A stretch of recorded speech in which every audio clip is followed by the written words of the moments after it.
और बिल होता है एक प्रपोज्ड लॉ, यानी जब कोई कानून बनता है तो उसके पहले एक बिल तैयार किया जाता है और जब वह बिल अप्रूव हो जाता है तो वह एक कानून बन जाता है। तो यानी जब स्टेट असेंबली को कोई रूल बनाना होता है तो वह एक बिल तैयार करती है और उसे अपनी असेंबली से पास करवा के गवर्नर के पास भेजती है अप्रूवल के लिए।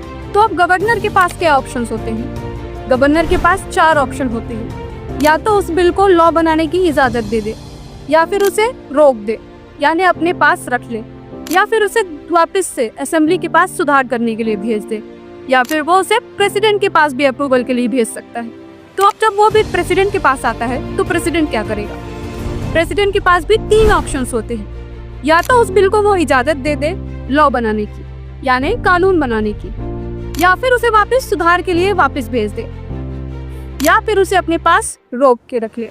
तो ये जो बिल को अपने पास रोक के रखना होता है, ये कितने समय तक रोक के रखना होता है? इसका समय निर्धारित नहीं था, इसलिए वो बिल्स को अनंत काल तक अपने पास रख लेते हैं। इसी पर सुप्रीम कोर्ट ने एक जजमेंट दिया है और गवर्नर के लिए 1 महीने का और प्रेसिडेंट के लिए 3 महीने का समय फिक्स किया है। या तो वो बिल को अप्रूव करे या रिजेक्ट करे।